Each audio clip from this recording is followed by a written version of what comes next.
दोस्तों, आज से 18-20 साल पहले जो भी पुराने लोग हैं, क्योंकि आजकल न्यू जनरेशन है, जो भी पुराने लोग हैं सभी जानते हैं कि जब व्यक्ति को अपने मन की बात किसी को पहुंचानी हो या किसी को कहनी हो तो उस समय पत्र का एक सिस्टम चलता था। क्योंकि उस समय कोई मोबाइल नहीं था, पत्र लिखते थे, एड्रेस पे भेजते थे, तो उस व्यक्ति को वह पत्र मिलता, पत्र वह पढ़ता और उसका रिप्लाई भी पत्र के जरिए व्यक्ति को भेजता था। धीरे धीरे यह प्रक्रिया लुप्त हो गई और मोबाइल का ज़माना आ गया। अब जो भी मैसेज करना है, कोई कॉल, डायरेक्ट कॉल व्यक्ति कर लेते हैं, मैसेज के जरिए अपना संदेश पहुंचा देते हैं। तो ये तो हुई एक नेचुरल, जो पुराना सिस्टम था वह बंद हुआ, फिर नई टेक्नोलॉजी आ गई। लेकिन यदि हमारे मन में कोई बात ऐसी है जो हम चाहते हैं कि यह हमारी पूर्ण हो जाए, हमारी कोई इच्छा है, तो हम किसको कह सकते हैं? तो दोस्तों, हम कह सकते हैं केवल परमात्मा को, केवल ईश्वर को।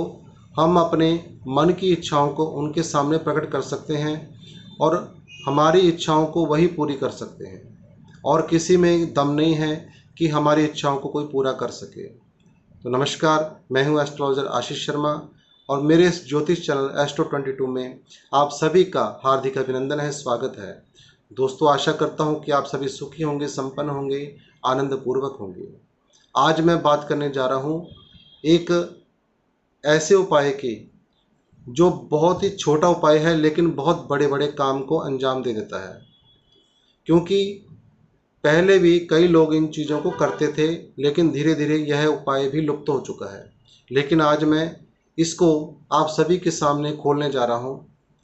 यदि आप इस उपाय को करेंगे तो अपनी मन की इच्छा को परमात्मा तक पहुँचाएंगे, और परमात्मा तक जब आपकी इच्छा पहुँच गई तो ये मान के चलें कि आपके सारे कार्य सफल हो जाएंगे। जो भी कार्य आप करेंगे या जिस कार्य के लिए आपने अपनी इच्छा भगवान के आगे प्रकट की है, वह आपकी इच्छा अवश्य पूरी हो जाएगी। यह 24 घंटे से लेकर के 48 घंटे से लेकर के मैक्सिमम 7 डेज तक आपको दिखना शुरू हो जाएगा कि आपकी हर इच्छा कहाँ होती है? मन में। आपकी मानसिक इच्छा जो भी है वह पूर्ण अवश्य होगी। दोस्तों, इसमें हम किसी ग्रह से परेशान हैं तो भी अपनी इच्छा एक कोरे कागज़ पर लिखेंगे, लेकिन सिस्टम मैं बताऊंगा कि किस प्रकार से लिखना है। आप वीडियो को बिना स्किप किए हुए देखें ताकि आपको समझ आ सके। इस उपाय में आपको एक कोरा कागज़ छोटा सा लेना है, जितना मैं बताऊंगा लगभग विजिटिंग कार्ड इतना या उससे थोड़ा बड़ा साइज, जितना मर्जी हो। A4 शीट का हाफ भी ले सकते हैं आप।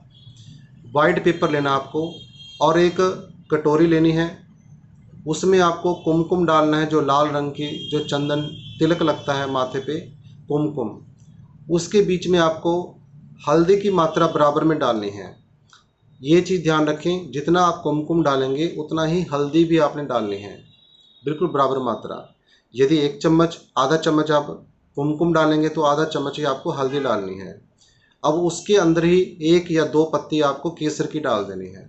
उसको अच्छी प्रकार से गंगा जल या पानी में डाल करके उसको लिक्विड बना लें, स्याही की तरह बना लें। जब वह आपका मटेरियल तैयार हो जाएगा तो एक माचिस की तीली ले लें, या अनार की कलम आपको मिल जाती है, अनार की टहनी डंडी को तोड़ करके उसकी कलम बना लें, या फिर माचिस की तीली से। आगे का प्रयोग सुने, दिन में बताऊंगा अभी। आगे के प्रयोग में आपने अपने इष्ट देवता को नमस्कार करना है। इष्ट देवता दोस्तों, जो भी आपके मन, जहाँ भी आपका मन लगता है, चाहे वह राधा रानी है, चाहे महादेव हैं, चाहे सीताराम जी हैं, उनका ध्यान करते हुए आपने इस प्रयोग को शुरू करना है। आप सीताराम को हमेशा याद करते हैं, उनका नाम लेते हैं तो जय सीताराम बोल करके प्रार्थना करें कि मैं यह प्रयोग कर रहा हूँ, प्रभु मेरी पुकार सुने और मेरी इच्छाओं को पूर्ण करें, मेरे जीवन से हर विघ्न बाधा को दूर करें। यदि कोई ग्रह होगा तो ग्रह के बारे में बताऊंगा आगे कैसे करना है। अब आपको उस चौरस पेपर पर आपने सबसे पहले लिखना है ओम इष्ट देवाय नमः, ओम इष्ट देवाय नमः, इतना आपको लिख देना है। उसके बाद नीचे लिखनी है अपनी इच्छा। मान लीजिए आप व्यापार को खूब बढ़ाना चाहते हैं तो व्यापार स्थान का नाम लिख दें सबसे पहले। जैसे ट्रेडिंग कंपनी वगैरह लिखा होता है, ऊपर का नाम जो मेन हेडिंग में लिखा होता है उस नाम को आप लिख दें, नीचे अपना नाम लिख दें। आप समझ गए होंगे, ओम इष्ट देवाय नमः। फिर अपनी दुकान का नाम या फैक्ट्री का नाम, कंपनी का नाम या अपने व्यापार का नाम उसको लिख देना है। उसके बाद आपने लिखना है अपना नाम। अपने नाम के बाद आपने लिखनी है अपनी जन्म तारीख।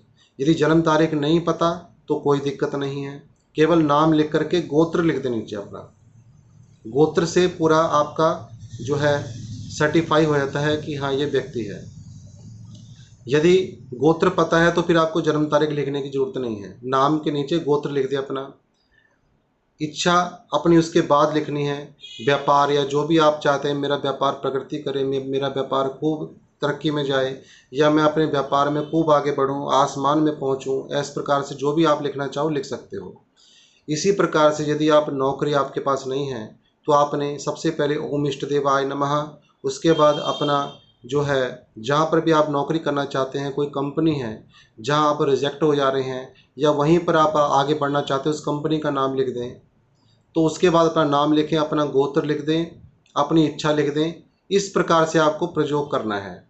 यदि आप किसी ग्रह से परेशान हैं, ओम इष्ट देवाय नमः, अपना उस ग्रह का नाम लिखना है। जैसे मान लीजिए शनि देव के कारण आपके जीवन में बहुत कष्ट आ रहे हैं, राहु के कारण आ रहे हैं, केतु के कारण आ रहे हैं, तो आपने राहु केतु शनि तीनों ग्रह लिख देने हैं। जो भी आपको परेशान, जिसके कारण भी आपके जीवन में परेशानी आ रही है, उसके बाद अपना नाम लिखना है, अपना गोत्र लिखना है और नीचे लिख देना है लास्ट में कि शनि राहु केतु हमेशा मुझ पर कृपा करें, मुझे दुख दर्दों से दूर करें, मेरे कष्टों को दूर करें। इस प्रकार से दोस्तों इतना आप समझ चुके होंगे कि अपने हर ब्यौरा उस चिट्ठी में आपको, उस पत्र में, उस यंत्र में आपको लिख देना है। अब उसको सूखने दें। जब वह सूखेगा पत्र जो है आपका पेपर, सूखने के बाद उसको फोल्ड कर देना आपको पूरा। पूरा फोल्ड करने के बाद सबसे ऊपर का हिस्सा जो होता है उसमें आपने जो हमारा धार्मिक साइन है ओम, यानी ओम परमेश्वर का सूचक है, ओम ईश्वर का सूचक है, ओम परमात्मा गॉड का सूचक है। तो आप ये अर्जी लगा रहे हैं, ये चिट्ठी भेज रहे हैं सीधा परमात्मा के पास। अब आपको उसमें ओम लिख करके, जो आपके पास लिक्विड बना हुआ है उसी से ओम लिख करके उसको भी सुखा लें। सूखने के बाद उसको किसी धागे से, मौली से चारों तरफ से बंद करके गांठ मार दें। अब उसको अपने सिर से 7 बार उतार दें, जो पेपर आपने बनाया है। उतारने के बाद आपने वहीं पे जाना है जिसको आप मानते हैं। यदि आप सीताराम जी का नाम लेकर के आपने शुरू किया है तो सीताराम जी के मंदिर में जा करके उसको रख करके उनके चरणों में आ जाए। हनुमान जी को मानते हैं, हनुमान जी का नाम लिया आपने तो वहीं पे जाके रखाएं। शिव जी को मानते हैं, शिव जी के आगे रखाएं। यदि आप आप इष्ट देवता का हमको नहीं पता, हमें कुछ नहीं पता, तो आपको एक काम करना है, अपने सिर से 7 बार घुमा करके चलते हुए पानी में प्रवाह कर दें। वैसे सबसे बेस्ट यही है कि यदि आपके आसपास में कोई नदी, नहर, कोई चलता हुआ पानी है तो वहाँ पर चलते हुए पानी में उसको डाल दें और परमेश्वर को नमस्कार करें कि आप मेरी इच्छाओं को पूर्ण करें। दोस्तों यह कार्य पूर्णिमा में किया जाता है, संक्रांति में किया जाता है, किसी भी शुक्रवार के दिन आप कर सकते हैं। किसी ग्रह का नाम लिख रहे हैं तो शनिवार के दिन कर सकते हैं। राहु के लिए कर रहे हैं तो बुधवार के दिन कर सकते हैं। यदि आपकी कुंडली में सूर्य खराब है तो रविवार के दिन कर सकते हैं। इस प्रकार से आपको करना है। यदि कोई पितृ दोष भी है तो आपने अमावस के दिन भी इसको कर सकते हैं और अपने ऊपर लिख सकते हैं पितृ शांति के लिए। तो यह हर चीज़ के लिए, ऐसी कोई चीज़ है ही नहीं है जीवन में जो इस उपाय को करके सॉल्व नहीं हो सकती।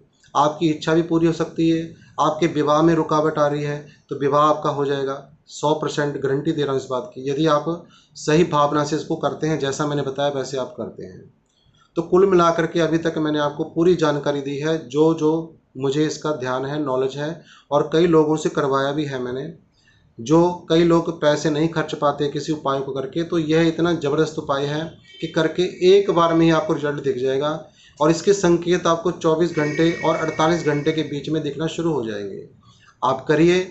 यदि फिर भी कोई समस्या हो तो मुझे कमेंट में लिख दें कि ये समस्या, ये चीज़ मेरे को समझ नहीं आई, मैं बताऊंगा। वैसे लगभग मैं प्रॉपर आपको बता चुका हूँ। तो इसी के साथ आज की इस जानकारी को यहीं विराम देता हूँ। जय जय श्री राधे, नमो नारायण।